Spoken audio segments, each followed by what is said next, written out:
It's exciting to be here to talk about this building project, which has been part of my work here at Wood Lake since I started back in January of 2020. Let me hold this up real fast. So Wood Lake is a very urban nature center. It's operated by the city of Richfield. A lot of people will show up and assume it's a regional park or even a state park. But it's simply one of 23 parks in the small city of Richfield, about 36,000 people. And it's been here since 1971. Prior to that, it was called Grant Park and was more of a recreational park. We celebrated our 50th year a few years ago, and that's where we came up with where nature and community meet. And it's a very I mentioned urban, but it's a very active wildlife space. Jen mentioned birds. We have fisher, otters, white-tailed deer, a very consistent population of coyotes in the park as well. So it's a really people, and it's also very full of people quite often. And of course, the birds are pretty phenomenal. We have nesting great horned owls pretty consistently. And I'm guessing a lot of you have probably been through in May to see the warbler migration. A quick, that's not going to work. Hold on a sec. So you can see here in 1956, Wood Lake was indeed a lake. Legend has it that Will Steger grew up on the shores and would did some of his initial rafting and exploring on Wood Lake. And that is actually not legend, it's actually true. But this slowly, over 15 years, became what you see on the right, which is 1971. And the water drop was due to not 35W, which is on the western boundary of our park, but actually 494 when it went in down at the Bloomington-Richfield boundary. They had a sense it, from what I've heard, they had a sense it would happen, but the water table drained out over 15 years.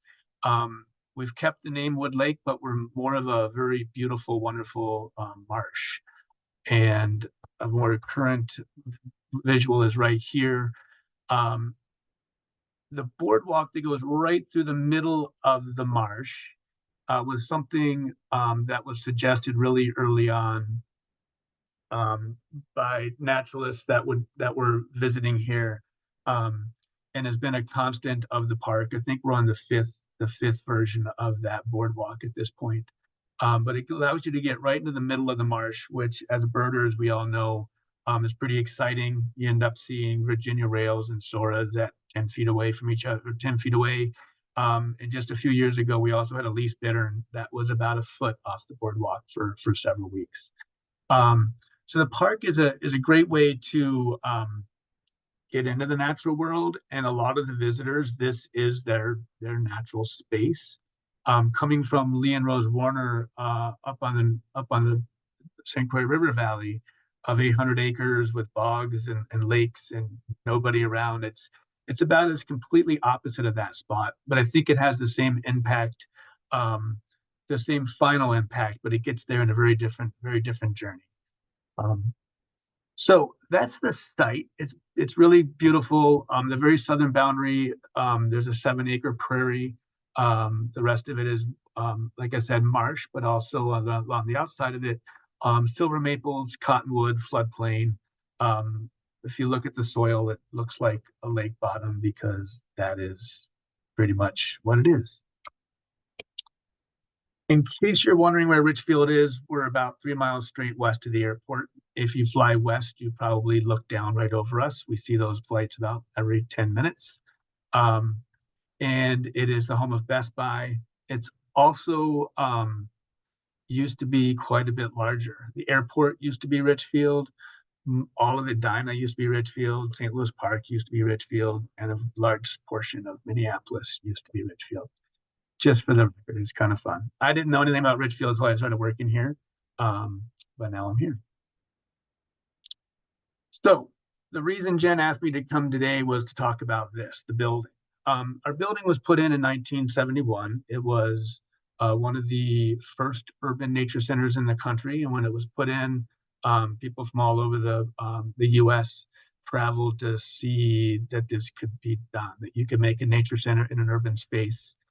And the design makes it look like a little village. There's seven structures, each with a peaked roof, um, and little connecting hallways between or linkways between each one, which is really cool visually. From an upkeep standpoint, is a very very challenging, and I'll get into more of that in a little bit. Um, from the marsh side, you can see the building. Each corner is windows, gives some really cool views. And it's also, if you look to the left of the building there, you can see there's an overhang of about 4 feet. And it's a Japanese design to allow people to be outdoors but still protected. So you can walk around the entire circumference of our current building and not get wet, which is just kind of a unique feature. The building itself, though, as I mentioned, is all these different peaks, so you end up maintaining 7 different roofs. The drip lines come right to the doors, and those peaked roofs, very beautiful from the outside, but inside they become very echoey and store all the heat from the building throughout the winter. So, and the single pane glass doesn't help either. So, quite a few challenges just from a maintenance, but also efficiency standpoint with the building. Um, and and a few things that were forgotten when they designed it. There was very little storage, but also it was designed at a time where it was more of gathering people versus classroom instruction or presentation. So we run into struggles with a lot of that, and that's just for regular general use. But users that we find are extremely challenged with this building, or anyone with mobility challenges. Simply the front door is a challenge. The bathrooms can be nearly impossible. So a lot of reasons to look for an upgrade. Um, when I came to Woodlake in 2020, my interview for the job was to figure out how we would find resources and replace the building. So all through the pandemic, we had lots of extra time to do a lot of that initial planning.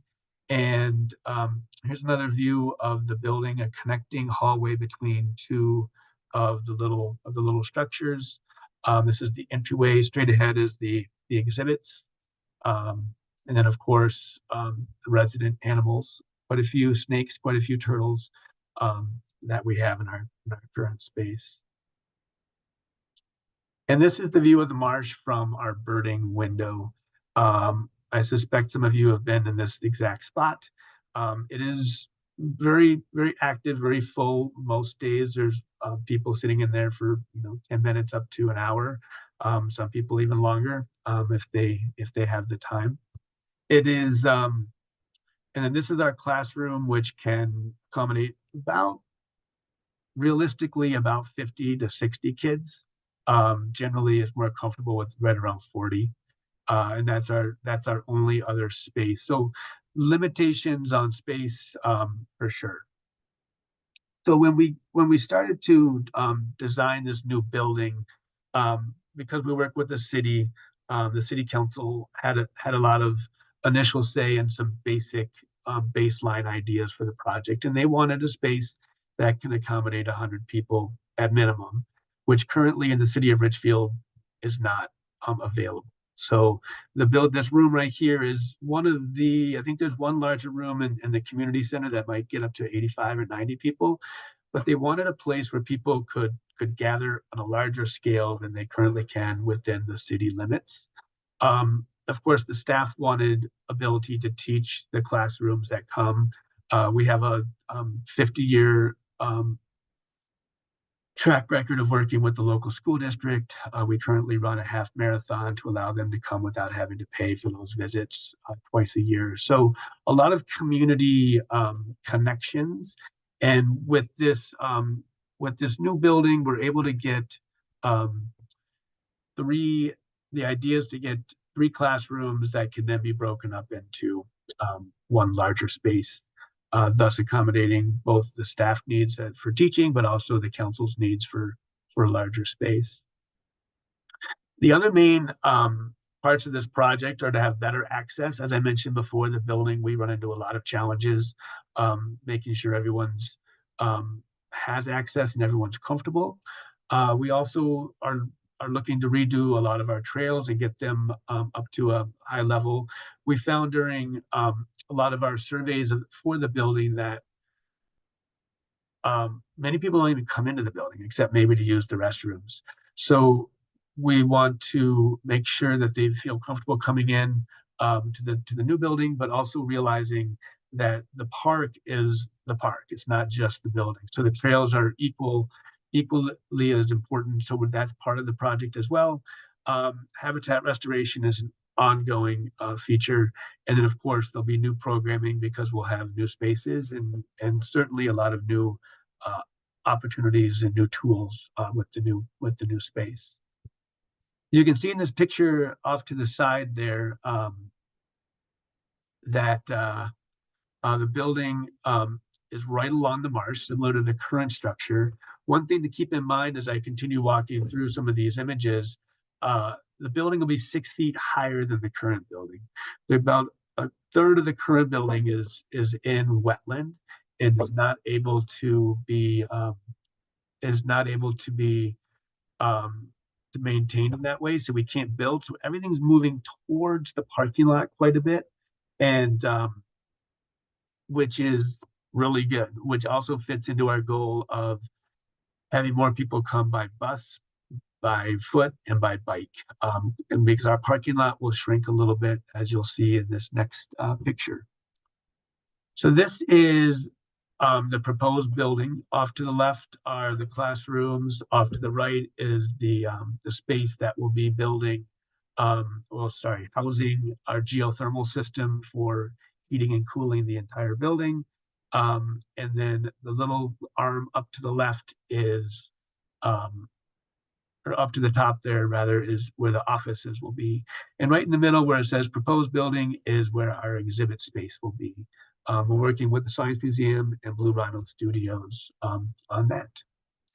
Up to the left is an amphitheater. We currently have an amphitheater on the east side of the building. This new one will be on the west side of the building. The amphitheaters get used for anything from weddings to plays, school programming quite a bit, as well as local musicians will often play there as well.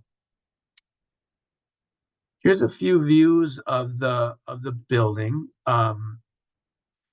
You can see they have these little parts of the building that pop up. Those are light monitors. They have windows. They'll allow light in from different directions. There's a total of 4 of them on the building. Any sloped portion of the roof is going to have sedum on it, a green roof, and the flat portions of the roof will all have photovoltaic panels to meet the standards of B3. B3 standards mean that we have to hit the code of 2003, but be 80% better than that, which is great. We probably would have been doing that anyways, but by taking state funding, we have to follow those guidelines. Half of the building project is funded by the state bonding that we got 2 years ago, which was $12 million. And the match from that is a federal grant that was championed by Representative Omar and Senator Klobuchar, who presented the $3 million federal check a couple of years ago. And then the last piece is a local sales tax that Richfield voted in this past November at a 68% response or support, which was great to see. So all publicly funded, all different levels. The federal money was briefly frozen in late January, but showed up in the account last week. So we were happy to see that came through for us. So back to this building, you'll see a couple of the large trees. Those are all representing real trees that are currently on our site that we were able to save. We did just yesterday take down some trees that are in the footprint or are leaning towards the footprint of the building. So started physical changing of the site and site prep just yesterday, which is pretty exciting. The other thing that I think is a big change for us is the parking lot is not all connected. And the bottom left view, the bird's eye view, Um, you'll see those tables, and then between the tables and the building is sort of a driveway. That'll have a gate on each side, and is for a bus pull through or maybe large delivery pull through, but it won't be for me or you to drive through. It's more pedestrian focused. Our current parking lot is divided completely. You have to walk past it. People get a decent speed up, unfortunately. So we're excited to navigate this potential challenge, just because it should be more hospitable to all visitors. This is another view from above from the marsh side, and you can see that amphitheater off to the left. Each level will be accessible via wheelchair or walker as needed. The deck is something that's just going to be completely new for us, which is exciting. And once again, it'll be 6 feet higher than we currently are, so a much better view of the marsh, which will be very exciting to see. And then um, you can see below the deck, there's a little bit of an open space under there. That is actually a reservoir. It's a pond. It's an area where water will run off on purpose and pool there before it infiltrates into the marsh. So a lot of water challenges with this site, and which is important to make sure that we do it all right. To do it right, but also we're a community leader on topics like this. So we wanted to make sure that we can show people the proper way to do um, a a project of this scale and in this location. Throughout the building, every pane of glass will be some sort of fritted or UV treated glass. On the right, you can see the dot frits. On the left is Ornolux, which is a UV embedded. Um, the biggest difference is the less you see, the more it's going to generally cost. Our plan right now is to use the Ornolux and anywhere that has a view directly of the marsh. And then my office window will be what's on the right, but probably not dots. I think near the end we shifted to just the straight lines. That's still up for debate a little bit. We were told that the light monitors didn't need to be treated because they were up high enough, they were far enough back. We we said that doesn't make any sense, and that we want every window in the building to be bird friendly glass. So um, found we found more money in the project, but then that gets moved all over the place. So we're always looking for any donations to help make this piece happen. Our Friends of Wood Lake group does a lot of that sort of fundraising, so we're hoping to have them be part of that piece. And then one last thing, just because this is a bird programming uh, event, and Jen mentioned that we are still doing some bird banding. I did start about 3 months before the pandemic, and you would think that would have been a great time to really get going on bird banding. But for a variety of reasons, we really didn't get started till about 2 years ago. And as you'd expect, there are lots of birds here, but seasonally, it's quite dramatically different in the numbers of birds and species. So we're excited to keep seeing what we're able to find as we're going forward, and if anyone is ever interested in banding over here, please make sure to reach out to me on that level. And last thing, if you are interested to learn more about this project, I only had 20 minutes to tell you, and according to my clock, I'm pretty close to that.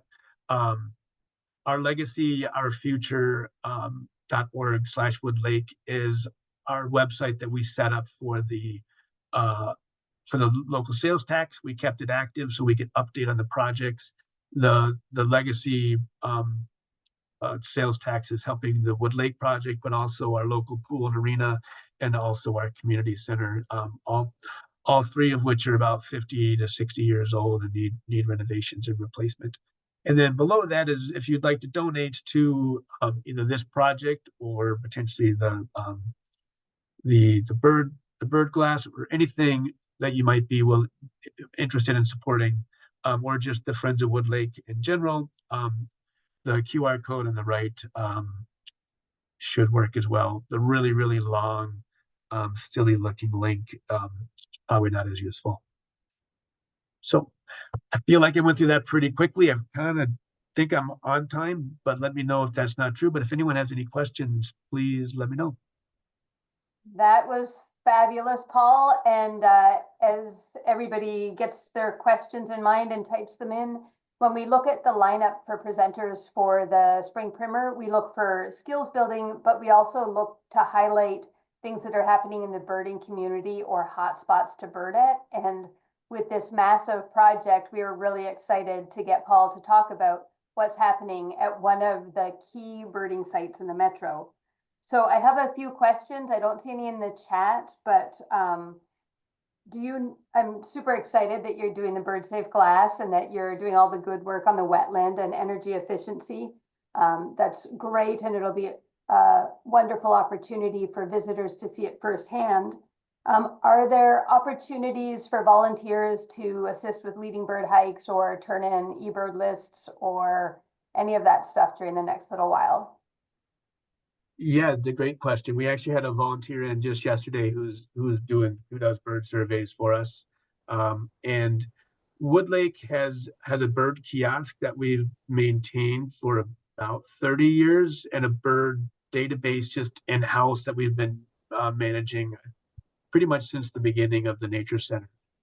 We've sort of transferred it over more of an eBird fed list because we don't have as many people turning in the paper ones. But certainly eBird lists. We have a community bird club that is volunteer led that is every first Wednesday. So there's a Wednesday. So this coming Wednesday at 8:30, there'll be a group getting together to go for a hike. Staff as available will jump on those. And generally there's at least one of us helping out with those, but there's always volunteer opportunities in a lot of different capacities, but certainly bird hikes, e-birding, bird banding are all things that we're actively doing and always looking for more people. Fantastic. And before we jump to all the ones in the chat, do you know the species number for the site? How many have been documented yet off the top of your head? I'm kind of nerding out a little like Ben here. Yeah, I want to say 215, but I should know that better than I want to say. I should just know it. I haven't checked it recently, but it's a pretty good list because we end up with the random birds, and because we're so accessible on a trail, you can get to pretty much anywhere on the site from the main parking lot in 15-20 minutes. So we had a Kentucky warbler that about, I don't know, 500 people saw because it was right off the trail. So it's really easy to get to. So we end up, the one Kentucky warbler that we'll see in 30 years, we ended up detecting it because of the number of birders. I want to say a little over 200, but I'll see if I can find a more definite answer and put it in the chat later. Perfect. And for those that are looking for opportunities, it sounds like there's an opportunity for a big year at some point there. Go ahead. I would think so, for sure. All right. Will the Woodlake trails be open during construction? Wonderful question, and one that we've gotten from pretty much every open house or communication we've done with the residents here and in the greater area. The trails will be open. Access points from the parking lot might change depending on construction at any specific day, but there'll be access to the trails. We're looking into creating new access points on different. The park is 150 acres, and at some point they decided to fence the whole thing in, which is great because it does limit just pure access, but it also limits general access. So we're hoping to add in about 2 or 3 more access points around the outside of the park. So but the trails will be open the entire time. So just keeping an eye on maybe on your website to see what's open, what's closed? Yeah, or the easiest place to access. So it'll be open. It's just a matter of where do you access it. Okay. Yep. And then similar, Leanne would like to know, will the parking lot be open for May birding? May birding should be solid because the building currently, the original plan was we were going to have moved in March. But I'm here at Woodlake today. As I mentioned, site prep just started yesterday. They'll do some more work on Monday, and then it'll be quiet until June. June, the building will be removed. So May birding, and actually this was a question I got yesterday too. May birding, the parking lot should be just as you know it. Should be wide open. All right, and then grab your crystal ball. Two folks want to know when the new building will be completed. So they've been telling us, I'll tell you what we've been told, and I'll tell you what we've been telling people. So construction manager's been saying a year from start to finish. Currently, they're saying we're slated to start in July. I am and our park director, Carl Humiller, have been saying 18 months. So my best guess would be fall, general fall, September, October of 2026. Great. Justin heard a woodcock there this week, so cool. Beth would like to know, were you able to keep the flowering trees outside the front of the old building? They're favorites of warblers. They are favorites of warblers. There was a Cape May in one of those trees for 4 hours. It was impossible to leave out the front door because people were just camped out right there. Those were not able to be saved. They weren't native trees. From what I understand, they were beautiful and they were certainly attracted to a lot of birds. They weren't because that's going to be right in the smack dab middle of the new building, unfortunately. We are able to move a lot of the maples off to the west of the building. All those smaller maples planted in the last 20 years will be put into a nursery in our picnic area for a year and a half and then brought back into the new landscaping.